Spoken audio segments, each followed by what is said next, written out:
At IMVU, we settled on a strategy of building a product that would combine the large mass appeal of traditional IM with the high revenue per customer of three-dimensional 3D video games and virtual world. Because of the near impossibility of bringing a new IM network to market, we decided to build an IM add-on product that would interoperate with the existing network. Thus, customers would be able to adopt the IMVU virtual goods and avatar communication technology without having to switch IM providers, learn a new user interface, and most important, bring their friends with them. In fact, we thought this last point was essential for the add-on product to be useful. Customer would have to use it with their existing friends. Every communication would come embedded with an invitation to join IMVU. Our product would be inherently viral, expand, spreading throughout the existing IM network like an epidemic. To achieve that viral growth, it was important that our add-on products support as many of the existing IM network as possible and work on all kind of computers. 6 months to launch. With this strategy in place, my co-founders and I began a period of intense work as the chief technology officer. It was my responsibility, among others things, to write the software that would support IAM interoperability across network. My co-founder and I worked for months putting in crazy hours struggling to get our first product release. We gave ourselves a hard deadline of 6 months, 180 days to launch the product and attract our first paying customer.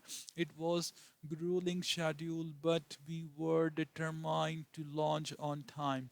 The add-on product was so large and complex and had so many moving parts that we had to cut a lot of corners to get it done on time. I won't mince words. The first version was terrible. We spent endless hours arguing about which bugs to fix and which we could live with, which feature to cut, and which to try to cram in. It was a wonderful and terrifying time. We were full of hope about the possibility for success and full of fear about the consequences of shipping a bad product. Personally, I was worried that the low quality of the product would tarnish my reputation as an engineer. People would think I didn't know how to build a quality product. All of us fear tran- tarnishing the IMBU brand. After all, we were charging people money for a product that didn't work very well. We all envision the damning newspaper headline: in entrepreneur built dreadful product. As launch day approached, our fears escalated. In our situation, many entrepreneur teams give in to fear and postpone the launch date. Although I understand this impulse, I am glad we preserve, since delay prevents many startups from getting the feedback they need. Our previous failures made us more afraid of another, even worse outcome than shipping a bad product, building something that nobody wants, and so teeth clench and apologies at the ready. We release our product to the public. Launch. Then nothing happened. It turned out that our fear were unfounded because nobody even tried our product. At first, I was relieved because at least nobody was finding out how bad the product was, but soon that gave way to serious frustration. After all the hours we had spent arguing about which feature to include and which bugs to fix, our value proposition was so far off that customers weren't getting far enough into the experience to find out how bad our design choices were. Customer wouldn't even download our product. Over the ensuing weeks and months, we labored to make the product better. We bought in a steady flow of customer through our online registration and download process. We treated each day customer as a brand new report card to let us know how we were doing.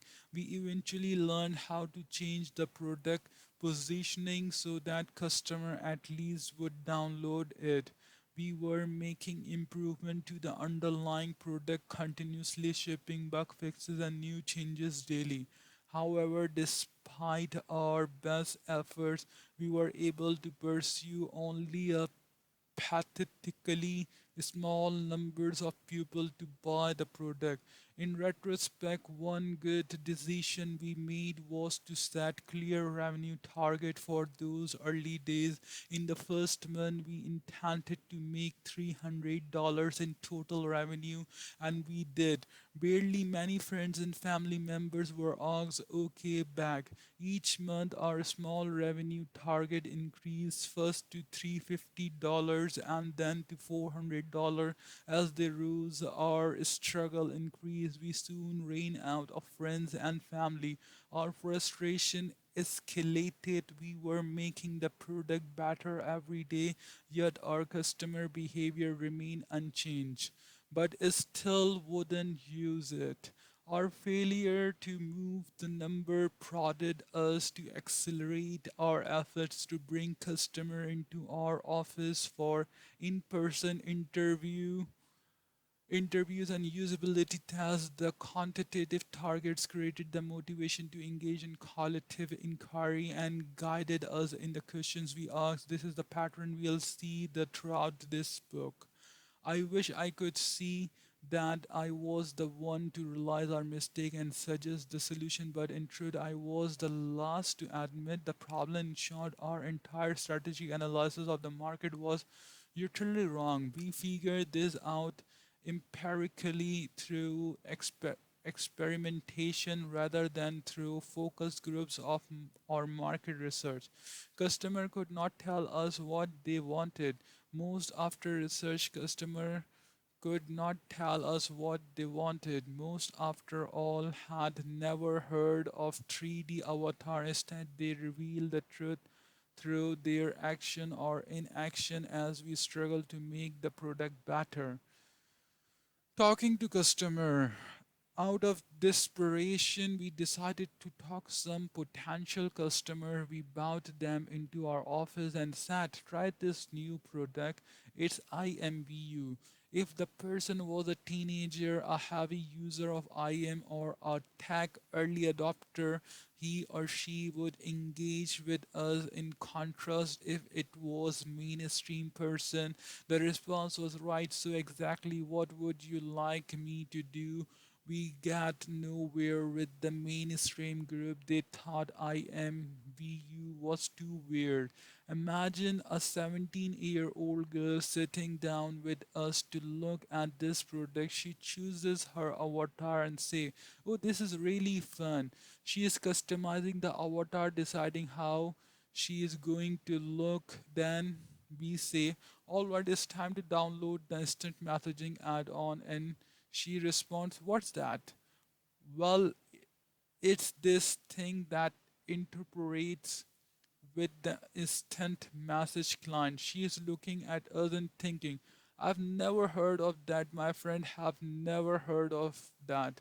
Why do you want me to do that? It's required a lot of explanation, and instant messaging add on was not a product category that existed in her mind.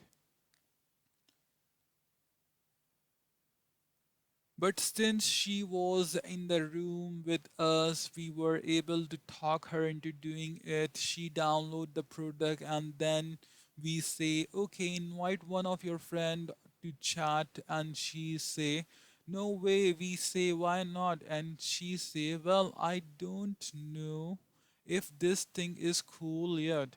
You want me to risk inviting one of my friends? What are they going to think of me? If it sucks, they are going to think I suck, right? I suck, right? And we say, no, no, it's going to be so much fun once you get the person in there. It's a social product. She looks at us, her face filled with doubt. You can see that this is deal breaker. She look at us, her face filled with doubt.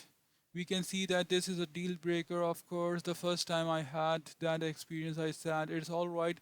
It's just this one person, send her away and get me a new one. Then the second customer come in and say the same thing. Then the third customer comes in and it's the same thing. You start to see pattern no matter how stubborn you are, there's obviously something wrong. Customers kept saying, I want to use it by myself. I want to try it or out first to see if it's really cool before I invite a friend. Our team was from the video game industry, so we understand what that means. Single player mode, so we build a single player version. We bring new customer into our office. They customize the avatar and download the product like before. Then they would go into single player mode and we say play it with your avatar and dress it up. Check out the cool moves it can move, followed by okay, you did that by yourself. Now it's time to invite one of your friend. You can see what's coming. They say, no way, this isn't cool. And we say, well, we told you it wasn't going to be cool. What is the point of a single player experience for our social products? See, we thought we should get a gold star just for listening to our customer, except our customer still didn't like the product. They would look at us and say, listen, old man, you don't understand what is the deal with this crazy business of inviting friends before I know it is if it is cool. I was a total it was a total deal breaker. Out of further desperation, we introduce a feature called Chat Now that allow you to push a button and be randomly matched with somebody else anywhere in the world. The only thing you have in common is that you both push the button at the same time. All of a sudden, in our customer service test, people were saying, "Oh, this is fun." We bring them in, they use chat now, and maybe they would meet somebody they thought was cool. They say, hey, that guy was neat. I want to add him to my buddy list. Where's my buddy list? And we say, oh no, you don't want a new buddy list. You want to use your regular AOL buddy list. Remember, this was how we plan to harness the interoperability that would lead to network effect and viral growth. Picture the customer looking at us asking, what do you want me to do exactly? And we say, well, just give the stranger your aim screen so you can put him on your buddy list. You could see their eyes go wide and they say, are you kidding me? A stranger on my aim buddy list, to which we respond yes, otherwise you have to download a whole new IM client with a new buddy list. And they say, do you have any idea how many IM clients I already run? No, one or two maybe. That's how many clients each of us in the office used to, which the teenager would say, the I run eight. We had no idea how many instant messaging clients there were in the world. We had the incorrect pre preconception that it's challenge to learn the new software and it's tricky to move your friends over to a new buddy list. Our customer revealed that this was nonsense. We want to draw diagrams on the whiteboard that show why our strategy was brilliant, but our customer didn't understand concepts like network effects and switching costs. If we tried to explain why they should behave this way we predicted, they just shake their heads at us, bewildered. We had a mental model for how people use software that was a year out of date, and so eventually painfully after dozen of meeting like that it started to dawn on us that the IM add-on concept were fundamentally flawed. Our customer did not want an IM add-on. They wanted a stand-alone IM network. They did not consider having to learn how to use a new IM program a barrier. On the contrary, our early adopter use many different IM programs simultaneously. Our customer were not intimidated by the idea of having to take their friends with them to a new IM network. It turned out that they enjoyed that challenge even more. Surprising our assumptions that customer would want to use avatar based IM primarily with their existing friend was also wrong. They wanted to make new friends an activity that 3D avatars are particularly well suited to facilitating bit by bit customer tour pod are seemingly brilliant initial strategy, throwing my neck throwing my work away. Perhaps you can sympathize with our situation and forgive my obstinacy. After all, it was my work over the period months that needed to be thrown away. I had slaved over the software that was required to make our IM program interoperate with other network, which was at the heart of our original strategy. When it came time to pivot and abandon the original strategy, almost all of my work, thousands of lines of code, was thrown out. I felt betrayed. I was devoted to the latest in software development matter known collectively as agile development, which promised to help drive waste out of product development. However, despite that, I had committed the biggest waste of all, building a product that our customer refused to use. That was really depressing. I wondered, in light of the fact that my work turned out to be a waste of time and energy, would the company have been just as well off if I had spent the last 6 months on a bench, on a beach sipping umbrella drink? Had I really been needed? Would it have been better if I had not done any work at all? There is, as I mentioned at the beginning of this chapter, always one last refuge for people at etching to justify their own failure. I console myself that if we hadn't built this first product, mistakes and all, we never would have learned these important insight about customer. We never would have learned that our strategy was flawed. There is a truth in this excuse. What we learned during those critical early months set IMBUs on the path that would lead to our eventual breakout success. For a time, this learning consolation made me feel better, but my relief was short lived. Here, the question that bothered me most of all, if the goal of those months was to learn these important insight about customer, why did it take so long? How much of our effort contributed to the essential lesson we needed to learn? Could we have learned those lessons earlier if I hadn't been so focused on making the product better by adding feature and fixing bugs? Value versus waste. In other words, which of our efforts are value creating and which are wasteful? This question is at the heart of the lean manufacturing revolution. It is the first question any lean manufacturing adherent is trained to ask. learning to see waste and then systematically eliminate it was allowed lean companies such as Toyota to dominate entire industry. In the world of software, the agile development methodologies I had practiced until that time had their origin in lean thinking. They were designed to eliminate waste too.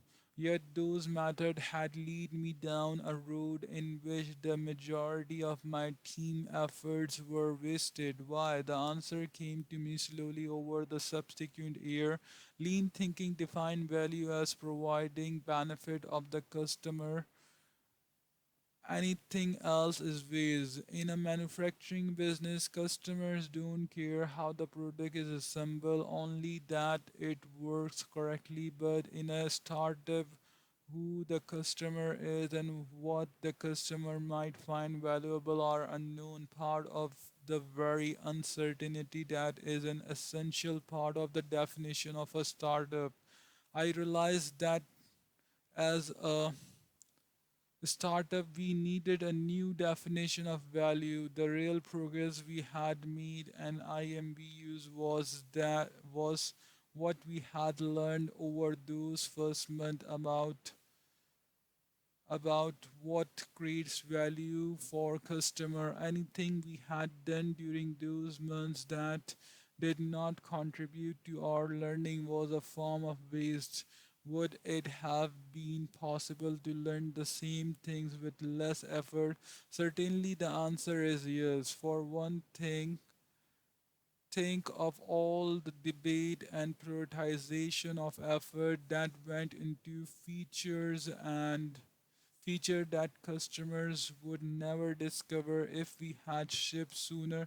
We could have avoided that waste. Also, consider all the waste caused by our incorrect strategy assumption. I had built interoperability for more than a dozen different IM clients and networks. Was this really necessary to test our assumption?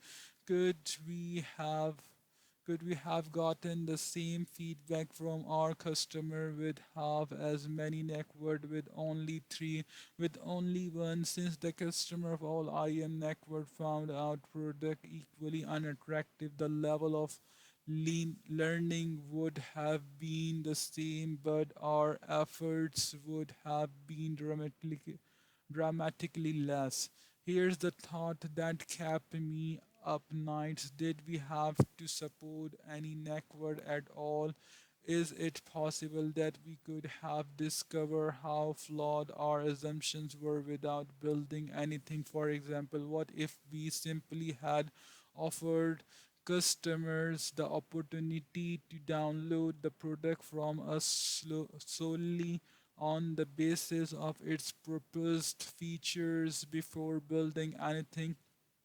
Remember, almost no customer were willing to use our original product, so we wouldn't have had to do much apologizing when we failed to deliver.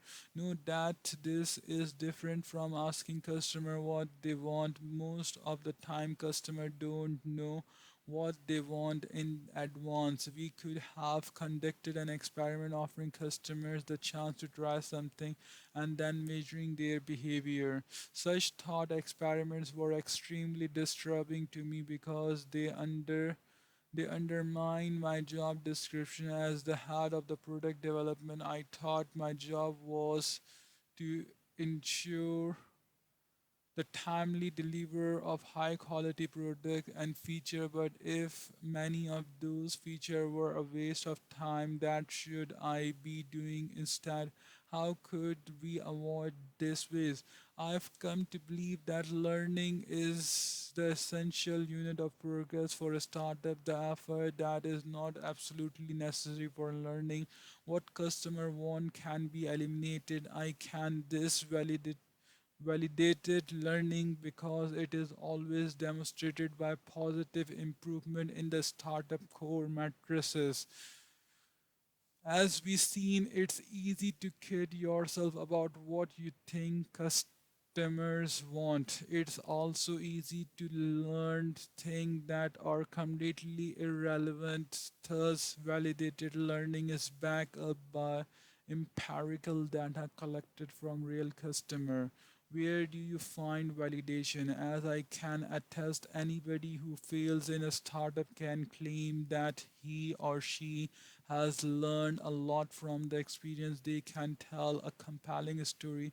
In fact, in the story of IMBU, so far you might have noticed something missing despite my claims that we learn a lot in those early months lesson that led to our eventual success. I haven't offered any evidence to back that up. In hindsight, it's easy to make such claims and sound credible, and you'll see more evidence later in the book. But imagine us in IMBU's early month trying to convince investor, employees, family members, and most of all ourselves that we had not squandered our time and resources. What evidence did we have? Certainly our stories of failure were entertaining, and we had fascinating theories about what we had done wrong and what we needed to do to create a more successful product. However, the proof did not come until we put those theories into practices and built subsequent versions of the product that showed superior results with actual customer. The next few months are where the true story of IMU begins, not with our brilliant assumptions and strategies and whiteboard gamesmanship, but with the hard work of discovering what customer really wanted and adjusting our product and a strategy to meet those desire. We adopt the views that our job was to find a synthesis between our vision and what customer would accept. It wasn't to capitulate to what customer thought they wanted or to tell customer what they ought to want. As as we came to understand our customer better, we were able to improve our product. As we did that, the fundamental metrics of our business changed. In the early days, despite our efforts to improve the product, our metrics were stubbornly flat. We treated each day customer as a new report card. We pay attention to the percentage of new customer who exhibited product behaviors such as downloading and buying our product each day. Roughly the same number of customer would buy the product, and that number was pretty close to zero despite the many improvement. However, once we pivoted away from the original strategy, things started to change. Aligned with a superior strategy, our product development efforts became magically more productive, not because we were working harder, but because we were working smarter, aligned with our customer real needs. Positive changes in metrics became the quantitative validation that our learning was real. This was critically important because we could show our stakeholder, employees, investors, ourselves that we were making genuine progress, not deluding ourselves. It is also the right way to think about productivity in a startup, not in terms of how much stuff we are building, but in terms of how much validated learning we are getting for our efforts. For example, in one early experiment, we changed our entire website homepage and product registration flow to replace avatar chart with 3D instant messaging. New customer were split automatically between these two versions of the site. Half say half s- half saw one and half saw the other. We were able to measure the difference in behavior between the two groups. Not only were the people in the experimental group more likely to sign up for the product. They were more likely to become long-term paying customer. We had plenty of failed experiment too during one period in which we believed that customer weren't using the product because they didn't understand its many benefits. We went so far as to pay customer service agents to act as virtual tour guides for new customers. Unfortunately, customers who got that VIP treatment were no more likely to become active or paying customer. Even after ditching the IM add-on strategy, it still took months to understand why it hadn't worked. After our pivot and many failed experiment, we finally figured out this insight. Customer wanted to use IMVU to make new friends online. Our customer intuitively grasped something that we were slow to realize. All the existing social products online were centered on customer real life identity. IMVU's avatar technology, however, was uniquely well suited to help people get to know each other online without compromising safety or opening themselves up to identity theft. Once we formed this hypothesis, our experiment became much more likely to produce positive results wherever we would change the product to make it easier for people to find and keep new friends. We discovered that customers were more likely to engage. This is true startup productivity. Systematically figure out the right things to build.